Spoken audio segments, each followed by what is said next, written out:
అమ్మ ఒక విషయం బాగా యాద పెట్టుకోరు. మొన్న ఇంటింటికి వచ్చిండు రేవంత్ రెడ్డి మనుషులను పంపించి సర్వే అని చేసిండు. సర్వే చేసి కులగణన చేస్తామని చెప్పిండు. కులగణన చేస్తామన్న తర్వాత లెక్కలు రాసుకొని పోయి అసెంబ్లీ కాడికి వస్తే నేను అడిగినా, ఏవయా సూర్యాపేట కాడ రాసుకొచ్చినావు కదా, సూర్యాపేట కాడ మా యాదవులు ఎంతమంది ఉన్నారు, మా ముదిరాజులు ఎంతమంది, మా మున్నూరు కాపులు ఎంత, మా మైనార్టీలు ఎంత, మా ఎస్సీలు ఎంత, మా ఎస్టీలు ఎంత అని అడిగినా. ఎంతమంది ఉన్నారు ఆ లెక్క చెప్పాలంటే రేవంత్ రెడ్డి ఏం చెప్తుండే ఎరికేనా, తెలంగాణలో 2000 గాడిదలు ఉన్నాయని చెప్తున్నాడు. మా గాడిదలు ఎవడు అడిగిండ్రు రా గాడిది, మేమెంతమంది ఉన్నాం చెప్పురా అంటే మీ లెక్క చెప్పా నేను అంటుండు. మీ లెక్క చెప్ప తెలంగాణలో 1,38,000 పందులు ఉన్నాయని చెప్తా ఉన్నాడు. అంటే ఈ దొంగలు కుక్కలు ఎన్నున్నాయి పందులు ఎన్నున్నాయి లెక్క పెడుతున్నారు కానీ మన తలకాయలు ఎన్నున్నాయో చెప్పటానికి వీళ్ళకి ధైర్యం లేదు.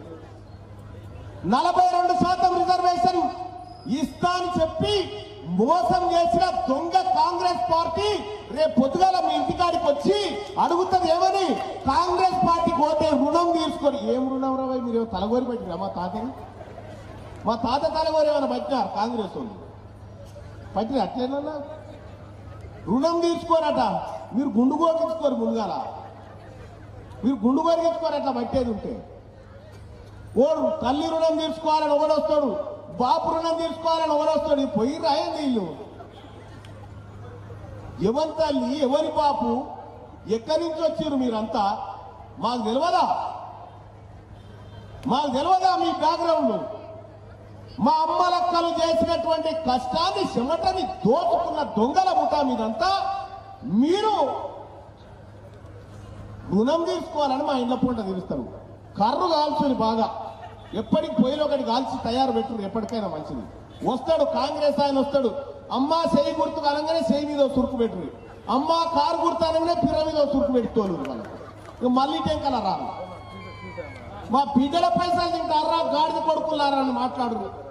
ఏమారా ఇంగ్లెట్ పోయినారా అని అడుగురు. ఈ రకంగా దోపిడీ చేసినటువంటి దొంగల ముఠ ఇక మేము కోంట్రోలను చైర్మన్ చేస్తామంటే మేము చేయమయా. మేము బీసీలను చేసుకుంటాం, మేము ఎస్సీలను చేసుకుంటాం, మేము ఎస్టీలను చేసుకుంటాం, మేము మైనార్టీలను చేసుకుంటాం. ఓట్లు మాయి సీట్లు మాయి. నువ్వేమన్నో తెచ్చి పెడతా అంటే మేమెందుకు ఒప్పుకుంటామా? తెలంగాణ రాజ్యాధికార పార్టీ చెప్తా ఉంది. Telangana Rajyadhikara party Suryapet municipality chairman decide చేయాల్సి వస్తే ఇలాంటి బహిరంగ సభ పెట్టి ప్రజలందరి ముంగట ఎవరిని పెట్టాలో మీరే చెప్పండి అంటే మీరు డిసైడ్ చేయాల్సిందే మా చైర్మన్ అభ్యర్థిని తప్ప జగదీశ్వర్ రెడ్డి వేరారెడ్డి డిసైడ్ చేస్తే కాదు.